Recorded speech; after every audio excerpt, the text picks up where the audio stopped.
বিসমিল্লাহির রহমান রহিম। গরুর মাংস আমার অনেক পছন্দের। গরুর মাংসের একটুখানি ঝোল, একটা আলু আর 2 পিস মাংস হলেই একদম তৃপ্তি করে আমি খাবার খেয়ে নিতে পারি। মাঝে মাঝেই এই গরুর মাংসকে নানানভাবে রান্না করে থাকি। আজকে খুব ছোট ছোট পিস করে নিয়েছি। এটা দিয়ে কষা মাংস রান্না করব। চলুন আমি যেভাবে হাতে মেখে কষার মাংস রান্না করি সেটাই আজকে আমার নতুন বন্ধুদের জন্য, মানে নতুন গৃহিণী আপু ভাইয়াদের জন্য আমি শেয়ার করতে যাচ্ছি। মূল রেসিপিতে ঢোকার আগে একটি লাইক দিয়ে কন্টিনিউ করুন।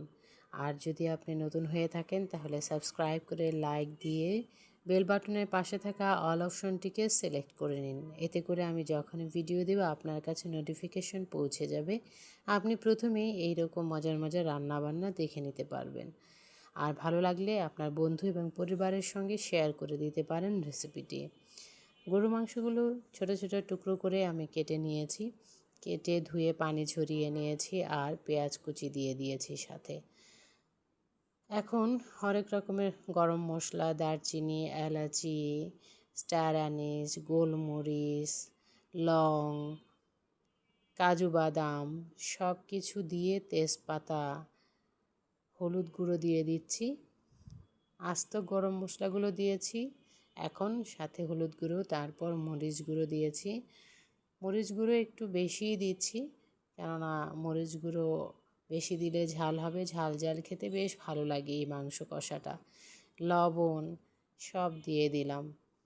আসলে একে একে অনেক কিছুই যুক্ত করছি।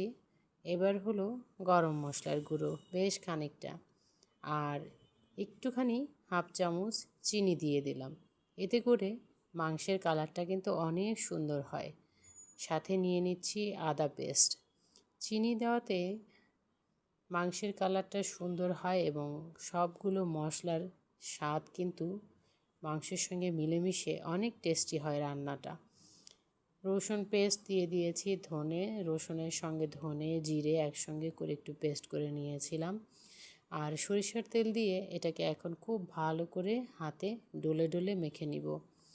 এভাবে হাতে ডলে ডলে মেখে নিলে যে কোনো মাংসই খেতে খুব ভালো হয়। তার মধ্যে যদি সেটা গরুর মাংস হয় তাহলে কিন্তু তার স্বাদ আরও দ্বিগুণ হয়ে ওঠে।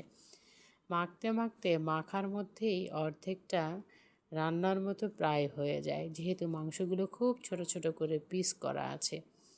মাংসের সঙ্গে সবগুলো মশলা, সরিষার তেল মিলেমিশে একেবারে অন্যরকম একটা মাত্রা যুক্ত হয়।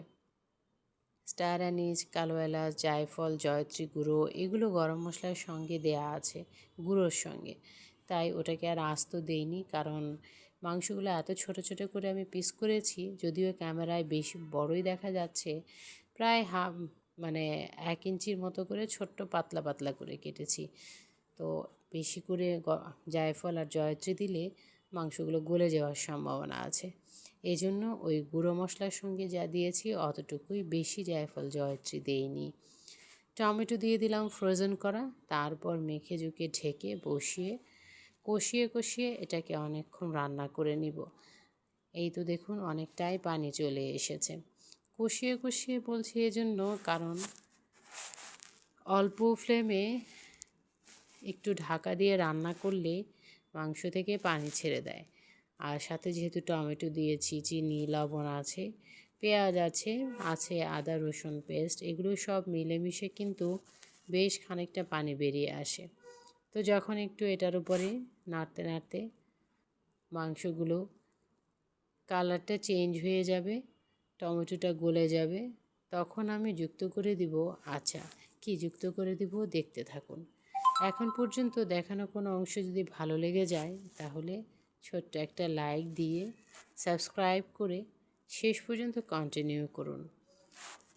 যারা ভুলে গিয়েছিলেন লাইক দিতে তাদের জন্য দ্বিতীয়বার আরও একবার রিকোয়েস্ট করে নিলাম। আমি এখানে দেখুন ঢাকনাটা সরিয়ে আরও অনেকটাই পানি বেরিয়ে এসেছে, কালারটাও কিন্তু সুন্দর হয়েছে। আরও কালার সুন্দর হবে, তো সেজন্য ওয়েট করতে হবে আরও খানিকটা সময়।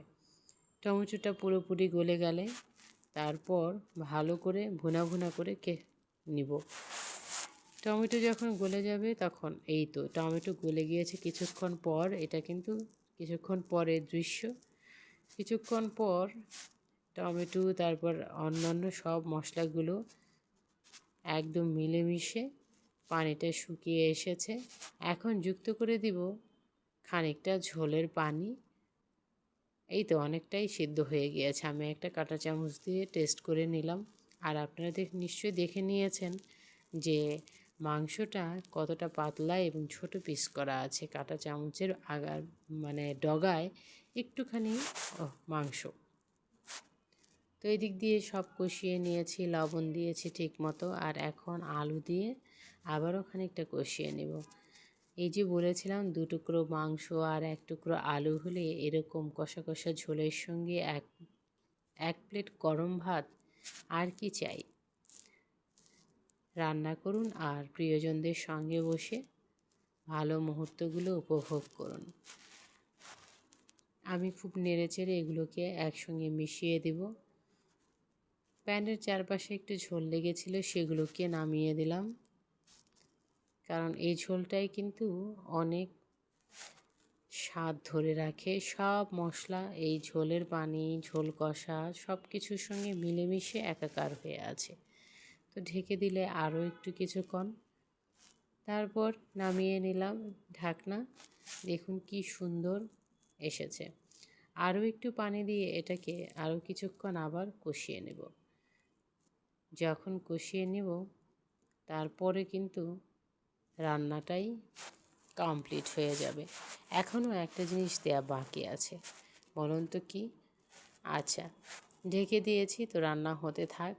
খানিকক্ষণ পরে যখন এই যে টকবক করে সব ফুটতে শুরু করেছে, আলুটা হয়ে এসেছে, লবণটা চেক করে নিয়েছি। আলু, ঝোল, গরুর মাংস সব একসঙ্গে মিলেমিশে বেশ কষা কষা হয়ে গিয়েছে। একটুখানি কষা ঝোল না রাখলে খেতে কিন্তু বেশি ভালো লাগবে না। এখন উপর দিয়ে ছিটিয়ে দিব একটু গরম মশলার গুঁড়ো, তারপর ঢেকে দিয়ে নামিয়ে নিব মানে স্ট্যান্ডিং টাইমে ওটাকে চুলার উপরই চুলাটা বন্ধ করে রেখে দিব। লাইক, কমেন্ট, শেয়ার করতে ভুলে যাবেন না যেন। টাটা।